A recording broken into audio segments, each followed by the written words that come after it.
हरे कृष्ण सगळ्यांना श्री स्वामी समर्थ. तर आज अमावस्या चालू होत आहे. संध्याकाळी 5:35 आज अमावस्या चालू होईल आणि उद्या संध्याकाळपर्यंत 5:05 अमावस्या संपेल. तर बघा, आज आहे सोमवार आणि सोमवारच्या दिवशी अमावस्याचा प्रारंभ होत आहे. त्यामुळे सोमवती अमावस्येचा योग येत आहे.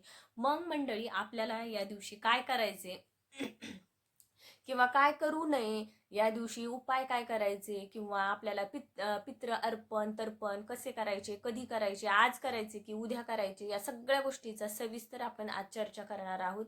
तर बघा मंडळी, तर आज मी तुम्हाला सांगितलं आहे की दारिद्र्य, 7 जन्माचे दारिद्र्य कसे कमी करायचे, यासाठी उपाय कोणता करायचा आहे, हे आपण गोष्टींची आपण आज चर्चा करणार आहोत. तर व्हिडिओ शेवटपर्यंत बघा आणि चॅनलला सबस्क्राईब करा.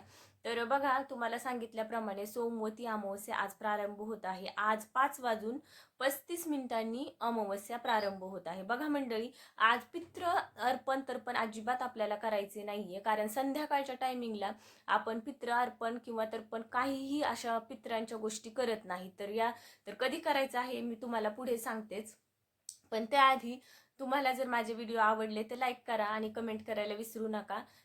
उद्याच्या दिवशी आपल्याला काय करायचं आहे, सकाळी लवकर उठून सगळ्यात आधी आपल्याला बाहेरचं झाडून स्वच्छ करून क्लीन करून घ्यायचं आहे. त्यानंतर आपला जो उंबरा आहे तो आपल्याला त्याच्यामध्ये हळदीमध्ये थोडंसं गंगाजल असेल तर गंगाजल मिक्स करा, गोमूत्र किंवा थोडासा कापूर मिक्स करा आणि आपला उंबरा सारवून घ्या आणि त्याची उंबऱ्याची पूजा करा. सगळ्यात महत्त्वाचा हा पॉईंट आहे. आणि त्यानंतर तुम्हाला पित्र अर्पण तर्पण करायचं आहे, दुपारी करायचं आहे किंवा सकाळी पण करू शकता. तर बघा, पित्र तर्पण कसे करायचे आहे आपल्याला, तर गीतेचा 7वा अध्याय तुम्ही वाचा किंवा ऐका आणि एका कलशमध्ये थोडंसं पाणी घ्या, त्याच्यात थोडंसं गंगाजल पण टाका आणि थोडेसे काळे तीळ असतील तर ते पण त्याच्यामध्ये टाका आणि गीतेचा 7वा अध्याय म्हणत किंवा ऐकत त्याच्यावर हात ठेवा आणि पितरांना प्रार्थना करा. आणि हे जे पाणी आहे 7वा अध्याय वाचून झाल्यानंतर आपल्याला पित्र अर्पण करायचे आहे, म्हणजे अर्पण तर्पण करायचे आहे. आणि तिथे आपल्या पितरांना बोलायचे आहे, हे पित्र देवता, मी हा जो गीतेचा 7वा अध्याय वाचला आहे मी तुमच्याकरिता वाचला आहे आणि हे जे पुण्य आहे मी तुम्हाला समर्पित करतो, तुम्हाला अर्पण करतो आणि तुम्ही स्वीकार करा, हे एक बोलायचं आहे. काळे तीळ टाकायचे विसरू नका त्याच्यामध्ये, कारण पित्र जे असतात या दिवशी खूप म्हणजे काळ्या तिळांनी संतुष्ट होतात आणि जो आपल्याला पित्रदोष असतो ते संपूर्ण नाहीसा होतो. बघा, ही जी अमावस्या येत आहे ना, ती खूप महत्त्वाची आहे. आणि असे म्हणतात, या अमावस्याच्या दिवशी जेवढं तुम्ही कार्य करताल, चांगले पुण्य कर्म दान धर्म कराल, तेवढं तुम्हाला पुण्य मिळतं. अधिक 60,000 वर्षापर्यंत हे पुण्य स्थिर राहतं. तुम्ही जे पाप जे करतात ते सुद्धा तुमचं 60,000 वर्षापर्यंत तुमचं स्थिर राहतं. बघा, कोणतेही काम करताना, चुकीचे काम करताना 100 वेळेस विचार करा, कोणतंही वाईट काम करू नका आणि होईल तेवढं दान धर्म आणि सत्कर्म करण्याला सगळ्यात महत्त्व आजच्या दिवशी द्या. तर बघा, तुम्हाला सांगितल्याप्रमाणे मी तुम्हाला पित्र अर्पण तर्पण कसे करायचे हे तुम्हाला सांगितलं आहे. त्यानंतर आपल्याला 7 जन्माचं दारिद्र्य, आपल्या पिढ्याने पिढ्या काही काही घरामध्ये किती पण काहीही केलं तरी ना, पैशाची चणचण भासणे, कोणाला नोकरी न लागणे, घरात संतती व्यवस्थित नसणे, घरात चिडचिड, ग्रहक्लेश, ह्या सगळ्या गोष्टी बऱ्याच घरांमध्ये आढळून येतात. तर त्यासाठी तुम्हाला काय करायचं आहे, जर तुम्हाला वाटत असेल तुमच्या घरातील सगळं जन्मोजन्मीचं दारिद्र्य कमी व्हावं, तर त्यासाठी एकच गोष्ट करा. आजच्या दिवशी म्हणजे 17 तारखेला, म्हणजे उद्याच्या दिवशीच, तर त्या दिवशी काय करायचं, तुम्हाला तुपाचा दिवा लावायचा तुळशीला आणि 108 प्रदक्षिणा तुळशीला करायच्या आहेत.